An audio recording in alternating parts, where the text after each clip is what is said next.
Now, my high school had the drama club, we had the anime and manga club, we had the CSF chapter, but where was my dueling club? So I could do this! Richter Sempra!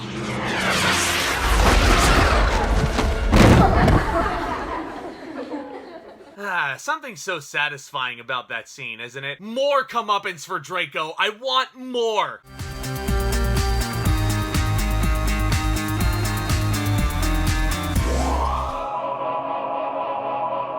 Harry Potter and the Chamber of Secrets. Yeah, welcome back to my Wizarding World series on the build-up to Secrets of Dumbledore. We're looking at one of my most nostalgic films growing up as a child. This one was once again directed by Chris Columbus, just like its predecessor, The Sorcerer's Stone. And after your repeat first act at the Dursleys with Harry Potter himself, once again played by Daniel Radcliffe wonderfully. And you know, since I mentioned them here, I didn't talk about them at all in my last review, but the Dursleys are just the fucking worst. They are horrible creatures. The most loathsome guardians you could ever imagine. And honestly, that is truly indicative of how good of a job a young Harry Melling, Fiona Shaw, and the late Richard Griffiths did here. They did wonders with how much they could make you hate these people with so little screen time, because they're only in the beginning of these movies. But then we're introduced to a mysterious house elf named Dobby who tells Harry to expect trouble during his second year at Hogwarts. Let's face it, when we were introduced to Dobby, you were expecting this to be the Jar Jar Binks of the Harry Potter universe, huh? You were expecting Dobby to be so annoying, but I'll tell you this,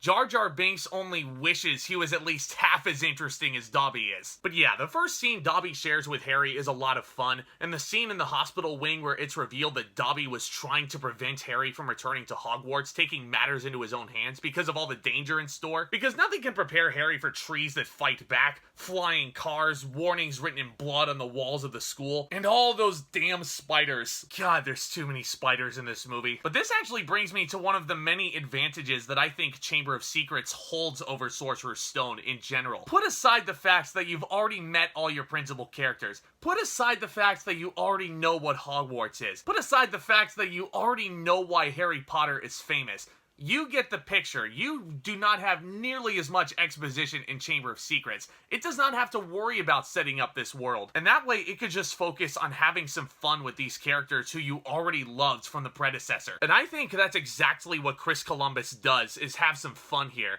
Even though, and this is a problem with the first two Home Alone films as well, the structure and the tone feels very formulaic. There are so many stages within Chamber of Secrets that feel extremely uniform to the first film. There were a lot of points on this rewatch where I was thinking, didn't I see that part already? But then again, just being back at Hogwarts gives you that warm, welcoming feeling.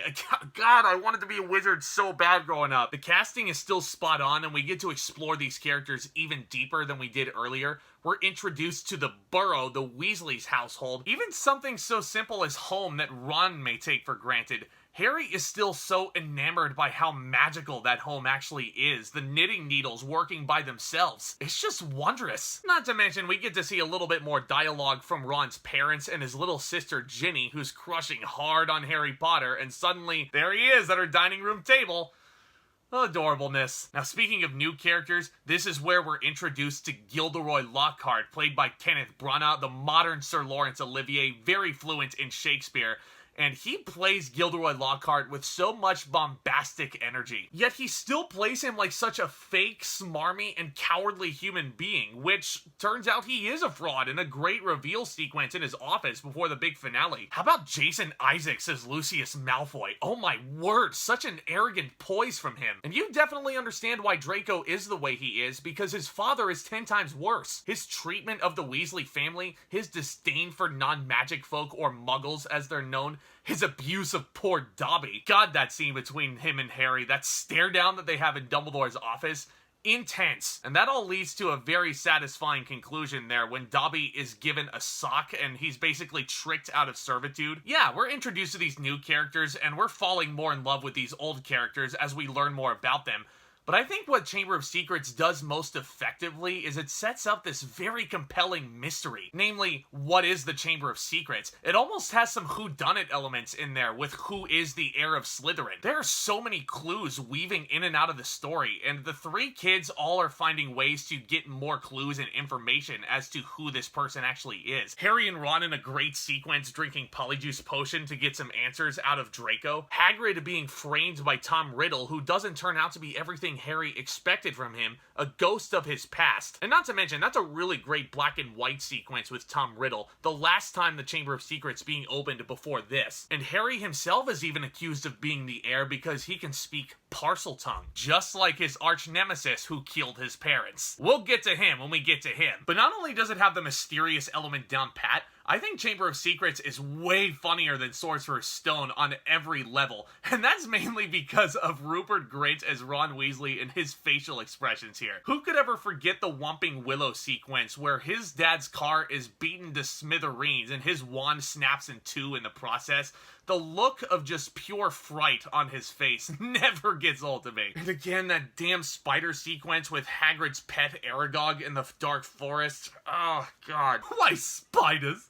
Why couldn't it have been follow the butterflies? Now, the action in this movie is also a lot cleaner than its predecessor. The Quidditch match, I think, is a lot more fun because the effects look a lot more realistic, I think. The aftermath of Harry's broken arm is gruesome for a little kid, to be certain. Broken? There's no bones left! And of course, you get the big finale in the chamber itself with Harry wielding Godric Gryffindor's sword against a very practical basilisk. These are some very fantastic special effects for 2002, mind you, and that was always something that I always looked forward to on a rewatch as a kid. When I would watch this on repeat, I was like, yes, it's a sword fight with the snake! Even though the fighting is great, I don't think that the set design really gets enough due credit in Chamber of Secrets, especially. The green tints and the ominous bearded dude looking on at all the action, it's just such a cool, eerie feeling that you get when you walk into Chamber of Secrets. It's a really, really cool, grimy feeling, especially because they're running around all this plumbing here. I really don't think it gets enough due credit. The set design was magnificent throughout this whole series, actually. And even though the Sorcerer's Stone ending was emotional, seeing all the kids who had been petrified returning to the Great Hall, finished off with Hermione, it just brings a tear to your eye. These three kids and their reunion is just such an incredible moment. Obviously, the casting department really struck gold, but here's a big thing I wanted to address. Going back to that ending,